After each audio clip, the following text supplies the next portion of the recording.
वो संत कहते हैं कि ओम नमो भगवते वासुदेवाय, कि नमो भगवते वासुदेवाय धीम। तो रामदास जी कहते हैं कि भगवान आप हमें यहाँ अकेले क्यों छोड़ के जा रहे हैं, कि मैं भी आपके साथ चलूंगा और मैं भी उस परमात्मा का भजन करूंगा। तो जब ये बात कही है तो जो रामदास की माँ है, जो कि माँ है, तो माँ कहती है कि हे भगवान आप मेरे पुत्र को मत ले जाना। तो इधर रामदास जी के हट करते हैं, संत जन से कहते हैं कि बाबा हम भी आपके साथ चलेंगे, हमें आप क्यों छोड़ के जाना चाहते हो अकेले। और इधर माँ मना करती है कि बाबा मेरे बेटे को आप मत लेके जाना। तो जब रामदास जी थोड़ा भी इधर उधर हो जाएं, तो मैया ढूंढती है कि हाय मेरा लाला कहाँ गया।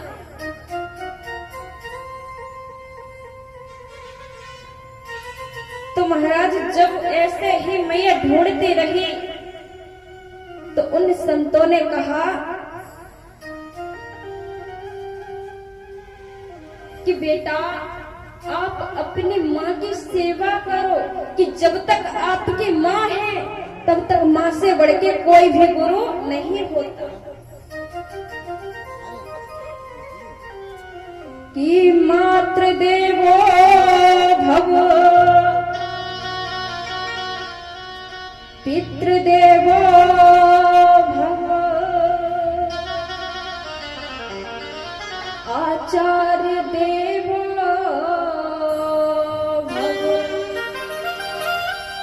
कि बेटा माँ बाप से बढ़कर कोई गुरु नहीं होता। आज जब तक ये है तब तक आप इनकी सेवा कीजिए।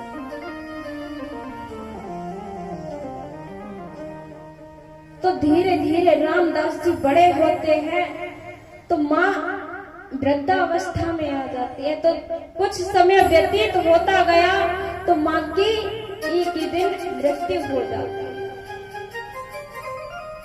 तो जब माँ की मृत्यु हो जाती है तो रामदास जी पहले तो बहुत रोए कि मेरी माँ मुझे छोड़ करके चली गई। तो इस दुख में पहले तो बहुत रोए, फिर उसके बाद में जब दुख का पश्चाताप हुआ तो फिर उसके बाद में खुश हुए कि अब मुझे कोई रोक नहीं सकता, कि अब मुझे सत्संग मैं संत जन के साथ जाऊंगा, अब मुझे कोई रोकने वाला नहीं है।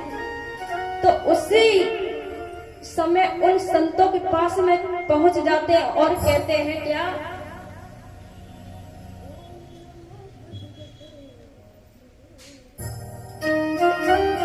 ओम नमो भगवते वासुदेवाय।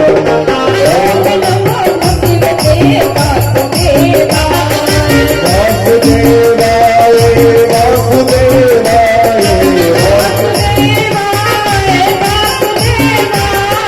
ओम नमो भगवते वासुदेवाय। ओम नमो भगवते वासुदेवाय। ओम नमो भगवते वासुदेवाय। ओम नमो भगवते वासुदेवाय।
भगवते वासुदेवा।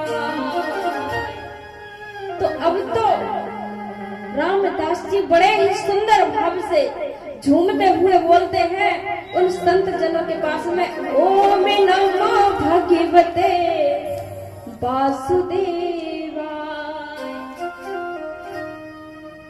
बोलिए गोविंद भगवान की जय हो।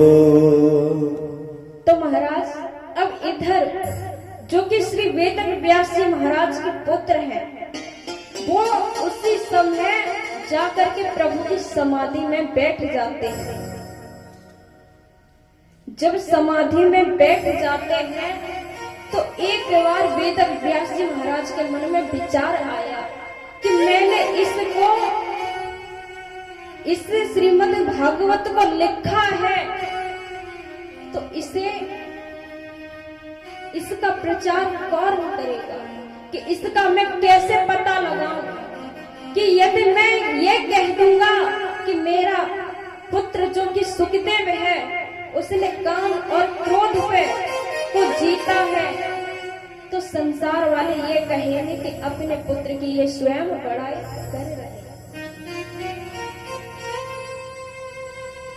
तो श्री व्यास जी महाराज ने अपने नन्हे नन्हे शिष्यों को बुलाया और कहा कि बेटा, जो ये श्लोक मैं आपको दे रहा हूँ, ये जाकर के जहाँ मेरा श्री सुखदेव है समाधि लगा करके बैठा हुआ है, इस श्लोक को वहां पे बोलना, शायद सुखदेव जी की समाधि खुल जाए।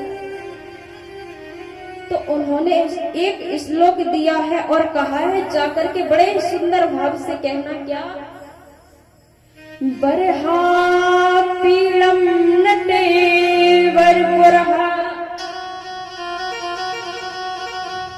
कर्ण कड़कारम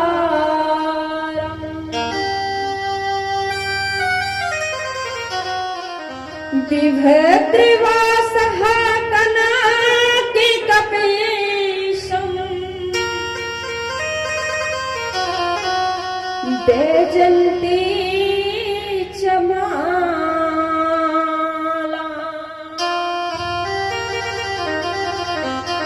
जैसे ही इतना श्लोक कहा है तो श्री सुखदेव जी महाराज की समाधि खुल जाती है। तो जब समाधि खुल जाती है तो मुस्कुराने लगे और बोले, आगे बोलो ना, चुप क्यों हो गए।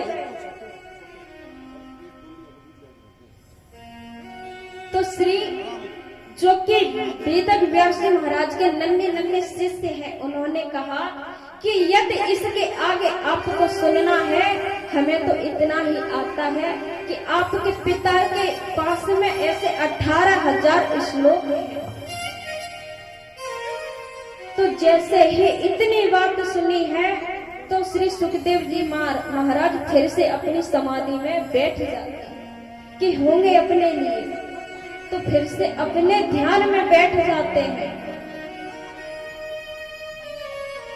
तो जब वो शिष्य श्री वेद व्यास जी महाराज जी के पास में पहुंचे हैं तो उन्होंने पूछा कि बेटा, सुखदेव की समाधि खुली या नहीं।